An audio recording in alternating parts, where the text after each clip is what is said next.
All right, we're gonna go over and take a look at some of these tailing piles, and I'm gonna explain exactly what's going on so you can get an understanding. This is where they had a huge electric motor, and this was the front of the processing plant where the conveyor belt is. And of course they had the wash plant and everything here. And if you look over here, you can see that big old pile of dirt.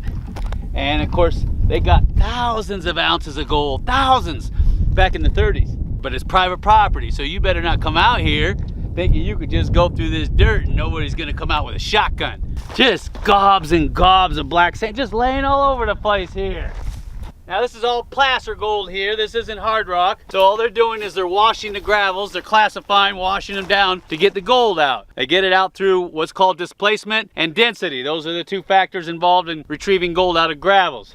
Just gobs and gobs of magnetite out here, black sand. Ooh, what's growing in the middle of it? That's right, it's a trumpet plant. These things love to grow in mineralized soil. And old timers used to look for these, and they knew that if they found a whole bunch of them, that the soil would have lots and lots of mineralization in it. And what do you know? Lots and lots of mineralization. It don't mean there's gold there for sure, but it's a good indicator because mineralized soil sometimes has gold in it in a gold-bearing district. Most of the gold is going to be found in these quartz veins out here. This is a great place to find specimen gold. Gold that still has the host matrix attached to it, the quartz, silica. Up on that detachment fault, that's where the original veins were outcropped and then eroded down here. Another thing is, like I said, the Muddy Creek Formation, which was a red clay formation, came in and brought a lot of gold. That's why a lot of the red clay is on one side of the ravines, not the other. I'll go into that later. I'll leave a link down below to one of the USGS reports that tells in depth what they found out here and why. But what you're looking for is what? Those little quartz stringers that have little tiny square cubes. That used to be pyrite. Now when the sulfur leaves pyrite, it leaves a black cube, which is referred to as a pseudomorph. And it pseudomorphs into what? Goethite. And sometimes the cubes fall out and they leave an imprint in the quartz. And if it starts to get rusty in there, it's called limonite. It's just a general term. Another thing I gotta go over is this caliche. You're gonna see tons of it out here. Calcium carbonate caliche. And you find that a lot in arid regions. A lot of the gold is sitting on top of that because it acts like a false bedrock. Something that most people won't tell you is there's just not one layer of deposition, there's 7. So you can dig down past this and find another one. It'll have gold on top of that too. But, oh, it's hard to dig through, so most people just stay to the top layer. Most of this area is claimed up, so don't get too excited, especially with gold prices on the rise. GSSN and GPA have claims out here, and so does MPA, and that's a good group of people to get with. I'm king of the world!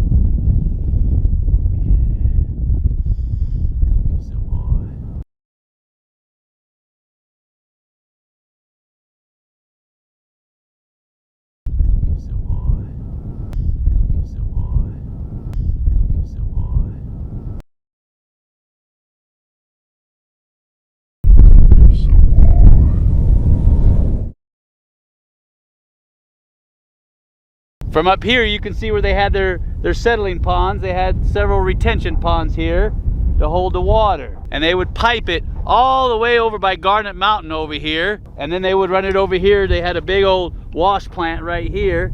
And then when they were done, they would conveyor it up here into these big piles. And they pulled out thousands of ounces. And they basically were working the bottom of the arroyos here, the bottom of the washes. You can see that. But of course they did leave some behind in the upper reaches of those arroyos. And I know there's tons of gold up there because I've seen it. It's real rough and coarse. So this is what this pile of dirt here, this is what it represents. They did try to come back in here in the 60s and then in the 80s. The 80s they went over here and they were strip mining over there. And in the 60s there's a area behind you where they were working. And they even came out here and tried to run drill samples down 100 feet to find out how many pay layers there were. And I've actually seen these boreholes. And if you pan out where they were born, you can find little pieces of gold in there. And I found some big gold out here too. The biggest nugget I ever found was 2.5 ounces. They're gonna take dirt from this pile of dirt that I'm standing on. They're gonna check out how much gold is in here and test the efficiency of that cyclone bowl, the green bowl. We're gonna be playing in the dirt Yep. And we're squeezing gold out of it. Yeah, you're getting wet. All right. We got Richard Corbish here. He's the man that invented the Gyro Bowl. And we've got Jay here's the mine owner, so this is his property. And I'm Mike Pung, and I'm the guy that invented the gold cubes. And then I'm here representing the Gyro Gold. I'm one of the members on there. A lot of people have heard of the King Tut mine. It's private property. Remember Jay, he owns it. Yeah, private property. Come out here, you'll get shot. And yeah, you're gonna get shot. We're gonna actually take some of that dirt. We're gonna run it through the gyro, right? And we're gonna see what kind of gold the old timers left behind. Now that's that big old pile of tails that they left. That monster one from the 30s, I think it is, isn't it? Yeah. Okay. 31 to 39. 31 to 39. They come up here. How many ounces they get out? You remember? I got newspaper clippings, 105 ounces. 5 days. 5 days. 5 days. 105 That's enough to get a ounces. steak dinner. If you go out and pick up yourself a copy of the ICMJ magazine, and the reason why I'm talking about this is they got an article in here on this thing. You see that? The big green bowl. Give you the big green one, baby. Yeah! For you that need spectacles, here's the big version of it. And in one day, look what they got. All right, so how does this darn thing work? How am I supposed to know? I'm just a college grad. Everything comes in out of there. There's usually a sluice box in that monker, but they took it out because we're gonna be running clean so it'll go right in. Goes in through this trough, goes down through the center here, just like a Nefco bowl or a Knudsen bowl. Goes right down into the middle, drops out in the center. This thing is spinning around at a high rate of speed. The centrifugal force forces all that denser material out to the edges, like your black sands and your gold, and they get caught up into these riffles. Think of it as a sluice box, except a circle. And as it spins around, it sticks in there. And of course, I know you guys have seen Knudsen bowls and Nefco bowls. So the gold gets stuck in there, mostly the first 2 to 3 riffles. After it loads up, after a couple hours, actually, I don't think this one does load up. Then you take the bottom out, the little drain plug, which is right there. And then you wash it out with a 2-inch hose. And then you capture that, and you'll see that later. And then that's your gold right there. This takes the place of a sluice box. Now, you're probably asking yourself, Jeff, why the heck would you go through all this trouble instead of using a sluice box? This thing can capture gold a lot finer than a sluice box, and it'll take a lot longer for this thing to load up than a sluice box. So that's why they came up with these, and they've used these things forever. This one was invented back in the 80s. So, and if you go back far enough, for some of you old timers, you've probably seen these. Probably there's 2 of them. They put them in series on the tail section of a trommel, and then sometimes they'll run a Pan American jig on with it as well. Now, what's your favorite way of sampling a pile?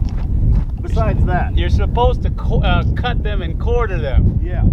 Take a pipe and drive a pipe in there in different areas. Oh yeah, that way you get right into the center. Right.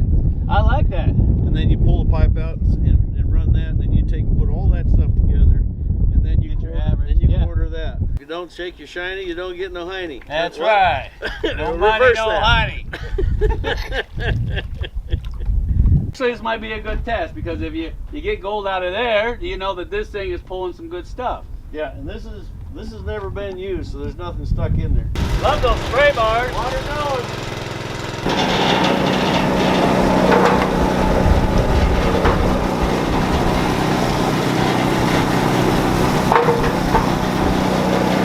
Got spray bars up here too.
The riffles are all the same size. There's 7 riffles in there, and it's just the light stuff leaves, the heavy stuff stays. Yeah, so just like in a sluice box. It's Yep. a circular sluice box.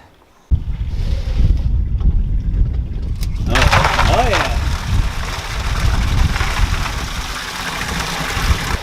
I like that you got yours gear driven and not belt driven. Yeah. I've seen the belt slide on the other ones. Yeah. Yeah, I'm gonna get wet.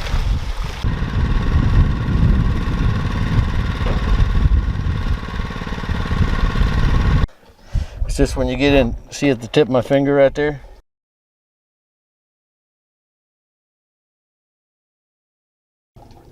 Yeah, so that real tiny stuff right there, that's, you know, 100, maybe a little smaller than 100.